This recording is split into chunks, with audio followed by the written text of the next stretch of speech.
कल ही मनोज तिवारी के साथ वो दिल्ली के लिए रवाना हो गए हैं और आज हो सकता है 25 अप्रैल गुरुवार के दिन वो बीजेपी में शामिल हो जाए।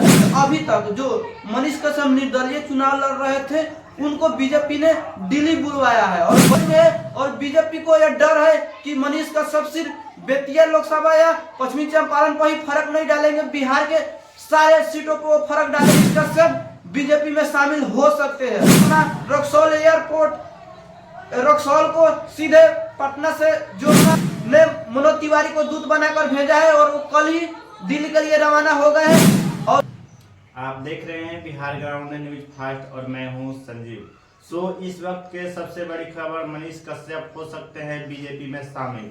अभी हमारे साथ रंजन जी जुड़ चुके हैं और इसी मुद्दे पे हम विस्तार से बात करने वाले हैं। क्या सच में मनीष कश्यप जो है बीजेपी में शामिल हो सकते हैं? देखिए संजीव जी, कल ही मनोज तिवारी के साथ वो दिल्ली के लिए रवाना हो गए हैं और आज हो सकता है 25 अप्रैल गुरुवार के दिन वो बीजेपी में शामिल हो जाए। आज बीजेपी के मुख्यालय दिल्ली में जो है उसमें हो सकता है कि उनको सदस्यता ग्रहण दी जाए और ये सबसे बड़ी उलटफेर होगी बिहार की राजनीति में। अभी तक जो मनीष कसम निर्दलीय चुनाव लड़ रहे थे उनको बीजेपी ने दिल्ली बुलवाया है और बड़े बड़े नेता उनके संपर्क में है। अब देखने वाली बात है कि वो क्या करते हैं, लेकिन ये बिहार की राजनीति में सबसे बड़ी खबर और सबसे गर्म खबर बन गई है और अगर ऐसा होता है तो यह बहुत बड़ी खबर होगी। क्या कारण है कि मनीष कश्यप के साथ बीजेपी के नेता संपर्क में आ गए हैं? देखिए, सबसे बड़ी खबर यह है कि जिस तरह वो निर्दलीय चुनाव लड़ रहे हैं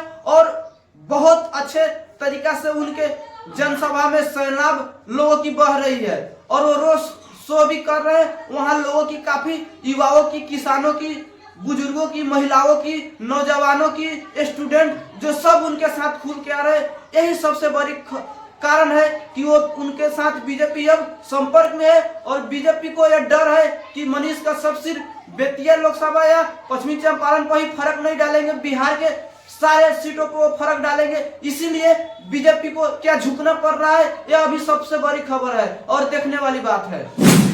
मनीष कश्यप को दिल्ली बुलाया गया, नरेंद्र मोदी, अमित शाह और जेपी नड्डा के द्वारा, इस पे क्या कहना चाहते हैं? देखिए, मनीष कश्यप को दिल्ली बुलाया गया है। कल ही वो दिल्ली मनोज तिवारी जो बीजेपी के सांसद है और एक दूत के रूप में उनके साथ गए हैं।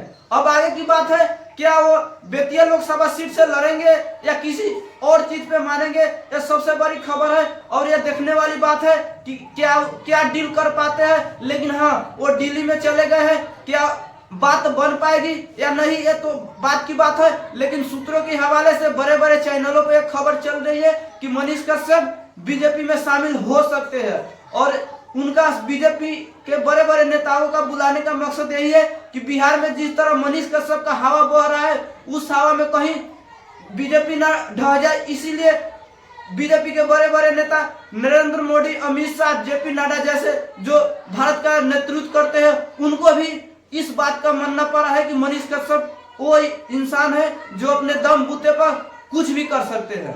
पिछले 15 वर्षों से संजय जायसवाल बेतिया लोकसभा क्षेत्र के सांसद है। यदि संजय जायसवाल की टिकट काटी जाती है तो क्या मनीष कश्यप को टिकट वहां मिल सकती है? देखिए, ये तो बात की बात है कि मनीष कश्यप बीजेपी के साथ टिकट पर समझौता करते हैं कि किन चीज पर यह बात बन पाती है कि नहीं।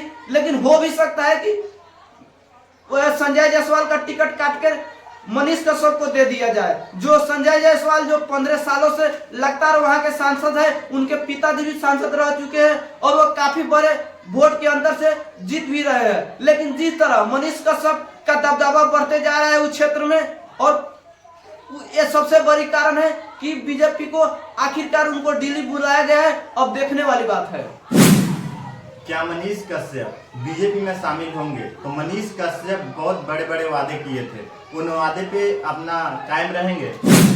जिस तरीका से मनीष कश्यप ने पश्चिमी चंपारण लोकसभा सीट पे वादा किया है, बेतिया को डेवलपमेंट करना, रक्सौल को डेवलपमेंट करना, रक्सौल एयरपोर्ट, रक्सौल को सीधे पटना से जोड़ना, साथ ही वहां कंपनी बैठाना, बनारस के तौर पर विकास करना, सूरत के तौर पर विकास करना, साथ ही महिलाओं की सुरक्षा, किसानों की आय दुगुनी, विकलांग और जो बुढ़ा है उनका 3000 करना, साथ ही वहाँ के स्टूडेंटों को अच्छी शिक्षा देना, साथ ही जो गरीब जो महिला है उनके लिए वो अच्छे व्यवस्था करना, अच्छे सड़क बनाना, ये सबसे बड़ी खबर है। ये पूरा कर सकते हैं, ये भविष्य की बात है, लेकिन जो वादा कर रहे हैं वो बड़ी वादा है। मनीष कश्यप तो पहले कह रहे थे कि हमें बिहार की कोई भी सीट मिलेगी तो हम लड़ सकते हैं, लेकिन इस वक्त जो है निर्दलीय वो बेतिया लोकसभा क्षेत्र से तैयारी कर लिए थे। क्या मनीष कश्यप बीजेपी में शामिल होते हैं तो सिर्फ बेतिया के सीट पे लड़ेंगे या किसी और सीट पे कंप्रोमाइज करेंगे या इस साल नहीं लड़ेंगे? देखिए, ये तो बात की बात है, लेकिन मनीष कश्यप ने जहां तक स्पष्ट रूप से कहा है कि मैं बेतिया या पश्चिमी चंपारण लोकसभा सीट पे निर्दलीय चुनाव लड़ूंगा, और वो काफी अच्छे ढंग से तैयारी कर रहे हैं। वहाँ युवाओं और जो भी बुजुर्ग है, जो भी स्टूडेंट है, उनका भरपूर समर्थन मिल रहा है।